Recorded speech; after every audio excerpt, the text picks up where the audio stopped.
Bismillahirrahmanirrahim. Assalamualaikum warahmatullahi wabarakatuh. Perkenalkan, saya Novianti Usman, perwakilan dari kelompok 1 akan menjelaskan materi kami yaitu isu dan pola kegiatan perekonomian. Baiklah, langsung saja kita melangkah ke pembahasan pertama yaitu ada isu kegiatan perekonomian. Nah, isu perekonomian yang sangat disoroti saat ini yaitu mengenai keadaan ekonomi di Indonesia di tengah pandemi COVID-19, di mana ada beberapa hal yang sangat penting untuk ditanggulangi oleh pemerintah. Nah, isu yang saya dapatkan yang itu ada pengangguran. Nah, dalam pandemi COVID-19 ini diperkirakan menyebabkan capaian penurunan angka pengangguran di Indonesia dalam 10 tahun terakhir ini berbalik arah. Nah, yang kedua ada resesi. Isu resesi ekonomi pada 2020 makin santer atau hebat usai negara-negara maju di dunia mengkonfirmasi alami resesi ketika ekonominya anjlok 2 periode berturut-turut. Nah, yang ketiga ini yang sulit sekali diselesaikan yaitu ada kemiskinan. Kemiskinan menjadi salah satu masalah yang terus muncul dan belum bisa diselesaikan. Yang keempat itu adanya ketidakpastian di tengah pandemi membuat tingkat investasi menjadi melemah. Dan yang kelima, adanya perekonomian di seluruh dunia mengalami pelemahan, maka kinerja ekspor juga ikut terpukul. Alhasil ini berpengaruh terhadap basis perekonomian di Indonesia yang berorientasi ekspor.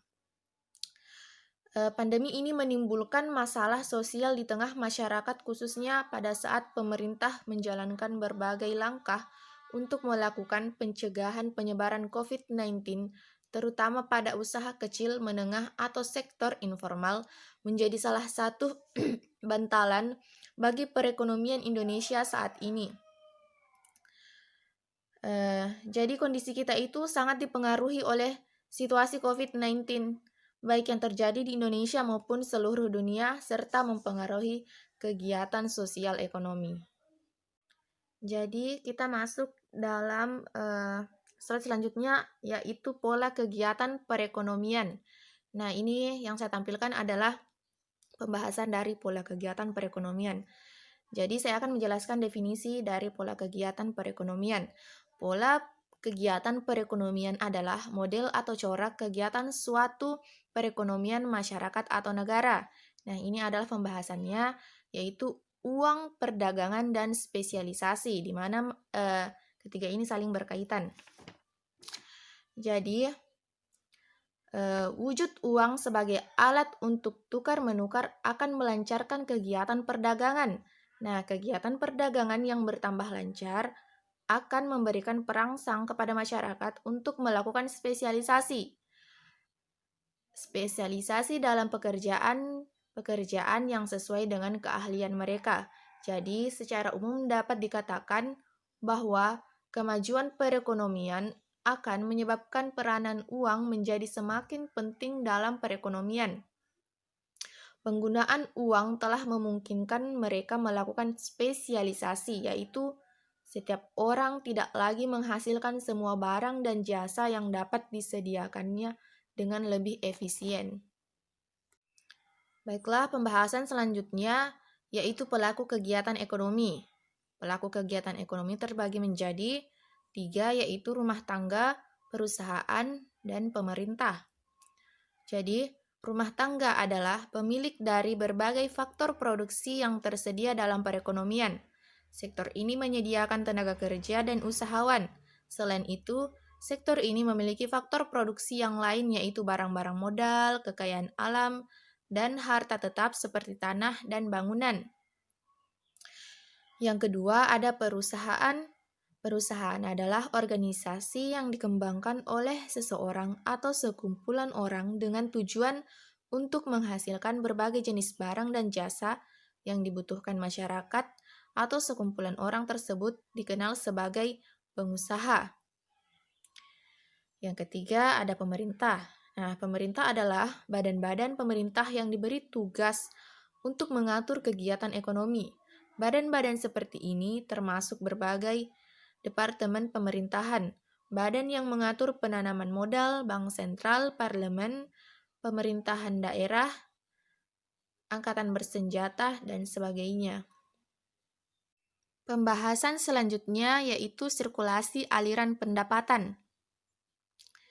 Sirkulasi aliran pendapatan biasanya hanyalah menunjukkan bentuk aliran faktor produksi, pendapatan, barang serta jasa, dan pengeluaran antar sektor rumah tangga dan sektor perusahaan. Sektor rumah tangga merupakan pemilik faktor-faktor produksi yang akan menawarkan sumber-sumber daya kepada para pengusaha. Dan para pengusaha akan menyambut tawaran tersebut karena mereka menawarkan faktor-faktor produksi barang-barang dan jasa-jasa.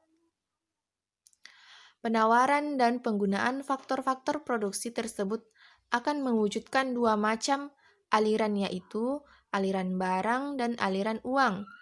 Sektor perusahaan akan memberikan pendapatan kepada berbagai jenis sumber daya tenaga kerja, mendapatkan upah dan gaji. Tanah mendapat sewa, modal mendapat bunga, dan keahlian keusahawanan memperoleh keuntungan. Aliran dari berbagai jenis pendapatan dari sektor perusahaan ini adalah aliran dalam bentuk uang. Jadi ini adalah pembahasan terakhir dari pola kegiatan perekonomian, yaitu sistem-sistem perekonomian. Sistem-sistem perekonomian ini dibagi atas 3 golongan. Yang pertama ada sistem ekonomi pasar, yang kedua sistem ekonomi campuran, dan yang ketiga sistem ekonomi perencanaan pusat. Nah, sistem ekonomi pasar adalah perekonomian yang kegiatan sepenuhnya diatur oleh interaksi pembeli dan penjual di pasar. Yang kedua, sistem ekonomi campuran adalah sistem ekonomi pasar yang disertai campur tangan pemerintah.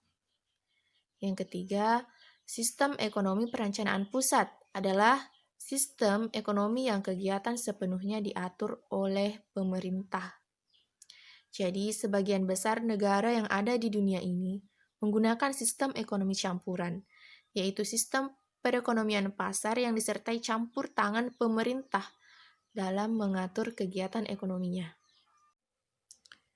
Jadi itulah tadi pembahasan dari isu dan pola kegiatan perekonomian.